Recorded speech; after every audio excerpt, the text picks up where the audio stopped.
kids are asking, now you're getting. Asking, getting. I'm back. One more video, one more time. This is my last video. Let's make it a good one. Okay, I've done the stupid intro. I got your little attention span going. You know, like always, I'm just gonna be moving. All right, I'm just gonna boom. Okay, so first things first, we're gonna be talking about a problem. We're gonna be talking about a book. Boom, bing bang, boom, bing bang boom, bing bang.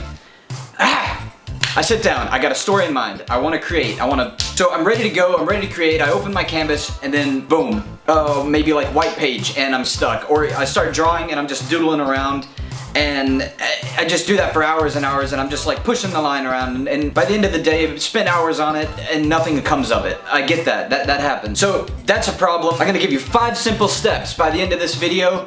You gotta watch to the end, you gotta watch to the end of the video.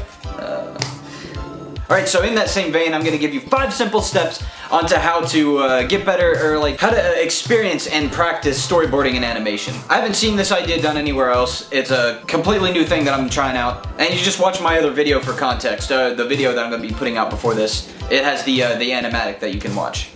Okay, so the idea is this. In animation, you're going to be storyboarding from a script. Okay, if you're not in animation, then you're not going to have a script, and that's probably a problem that a lot of people face, and they don't know really where to go from there and how to practice. I gotta wait, and I've been thinking about this for a long time. So obviously, you can take scenes from books. That's a popular thing to do. In concept art, you take a scene from a book and then you paint the scene, or you do whatever, you know. And in storyboarding, it's a really good idea to do a scene from a book. Maybe even a better idea to do a scene from a script. But the reason I'm going to do a scene from a book, a popular book, is because they have audiobooks. Now, okay, so how the pipeline works in animation, you get the script, and then you get the voice actors to read the script, and they do a voice recording, and then you take the recordings and you put it into your storyboarding program, or you know, you take the recordings and then you draw the storyboard with those clips, the audio clips. Well, if you're not a professional, then you're not going to have those clips. I listen to a lot of audiobooks, so I took the audio from the audiobook and I made my storyboard. It's really good practice. I know you probably want to do your own stories, and that's really good. That's a good goal to shoot for. But before you can create anything on a professional level, you got to know stuff on a professional level. You have had to have read and watched professional things, and probably the best thing to do to study that is to replicate it. So that's what I did. I chose Patrick Rothfuss, an amazing author. He has exactly what I'm looking for. He has set characters, he has storytelling, he has scenes that get to the point. That's a really big deal. You need scenes that just get to the point. Okay, he has scene progression, alright? He's got an arc to a scene, and that's what I'm looking for. Something to practice. If nothing happens in the scene, if nothing is pushing forward the story in the scene, that's probably not a good thing to practice on. The scene has conflict. Okay, that's a must. The scene has world building. There's an important location in the scene that needs to be established. Okay, that's a really cool point too. Okay, and also the most important part is that there is 2 parts to this scene, and that's the conversational part of the scene, the normal part, and then you're gonna have the action and climax. So like I was saying before, the scene's gonna have this progression. It's gonna have this arc. Yeah, so that's really important. Alright, I'm gonna go through the character designs real fast. Okay, so typically before you start boarding an animation, there's gonna be set character designs. So in order to draw the characters, in order to put them next to each other, you're gonna have to know the height relation to each other and all this kind of stuff. And if you want to set them to model, that kind of thing. So I could have totally done this whole thing without character designs, pre-made character designs, but I would have lost the consistency with the character models and stuff like that. Yeah, so it forces me to keep the consistency and forces me to practice just doing good drawings. So I kept the character designs pretty basic. You can look at the design of Ambrose, the snooty looking one, and you can tell I basically just based him off of Lotor from Voltron. I was just thinking like, what's the rich boy character? And immediately I thought of Lotor. And it was just easy because I got to do it fast, you know. Bing bang boom. Yeah, I got stuff to do. I know you got stuff to do. Well.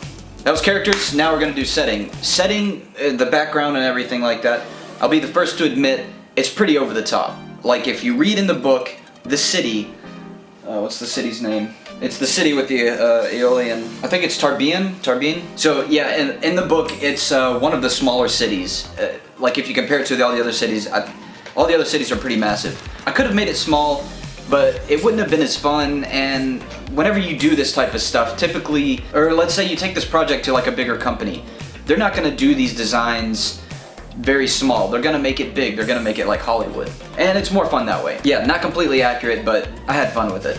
So the backgrounds that I used, they're all like 3D assets basically. I didn't make the 3D.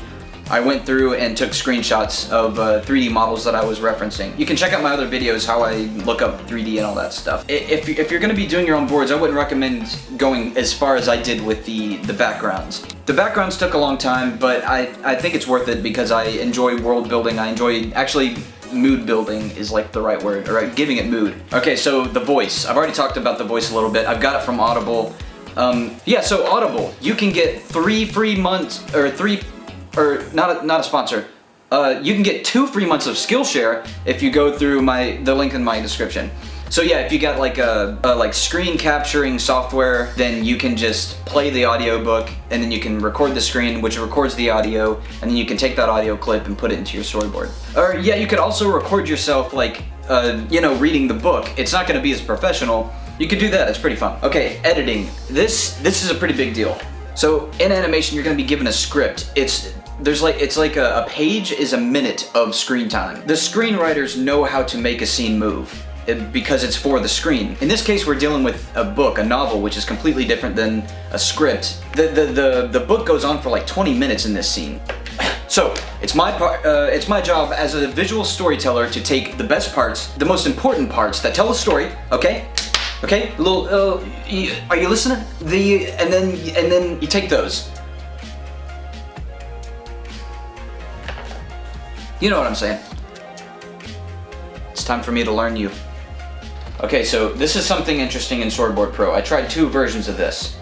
Okay, so on Voltron, I was a revisionist. As a revisionist, you've got to pick apart the layer movements, you gotta pick apart the camera movements, and you gotta like type out what we call notes, just to describe what's happening to the animators. So I'm gonna show you 2 different ways on how to do this shot, which I did both ways just because I was trying to figure out which way would work better. Alright, so the shot looks like this. Now let's take a look at how it looks from the outside.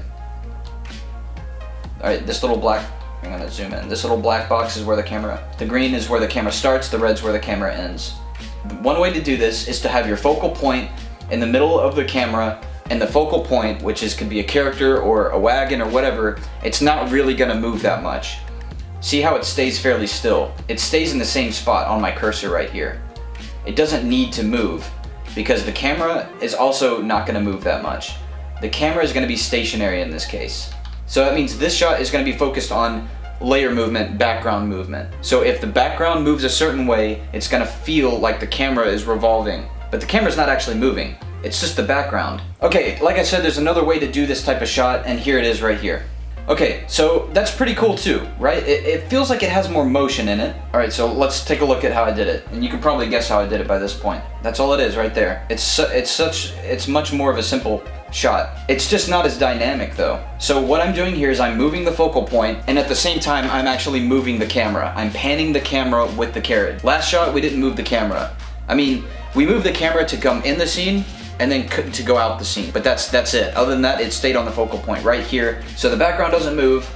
I don't like it as much because it's not as dynamic. You're not gonna have the sky going this way and the buildings going this way, and you're not gonna have a feeling of the camera moving around. All right, so there's the 2 ways to do that shot. So some of these shots are 3D. Whenever I say 3D shot, I'm placing 2D images, flat images, into a 3D space. I'm not actually taking a 3D model. I'm not revolving the camera around a physical object or like a 3D model within the program. They're flat planes, they're just flat images. And the reason this is useful is because you can actually take the camera in a 3D space and you can move the camera through different panels and into space. Do you need to do this? Do you need to do this type of stuff for good storyboards? Absolutely not. This is something for me to practice because it's on a next level. It's something I've never done and I wanted to get comfortable with it. Do you need to get this technical? Definitely not. I think people should stick to the simple basic, like you don't even have to pan backgrounds. You don't have to pan cameras. If you just focus on good composition and good drawing, that's where you need to keep it to begin with. This is just This is me practicing. All right, okay. Boom! That was pretty fun, huh? All right, to sum everything up, the question from the beginning. You remember that question? Okay, so you're drawing, you're doing stuff you want to create, and then you're stuck. You just feel like everything you're doing is just not working. You just feel like you're working and nothing is getting done. Okay, I had that problem a lot in these storyboards. I have that problem all the time. There's a simple solution. I'm gonna tell you what the solution is in the next video. That's a joke. So the simple answer is you need to visualize. You need to stop what you're doing and you need to visualize. I see students doing this all the time. They think they can just work their way through a problem, or you want to do something and you think working is just the solution. You need hard work, obviously, but before that you need to stop. You need to work smart. You need, not hard. You need to stop. You need to visualize. Okay, so you need to stop. You need to take a hard look at your life and take a long think. And you need to close your eyes and you need to visualize what you're trying to do. I spend a crazy amount of my time not drawing. I spend it thinking.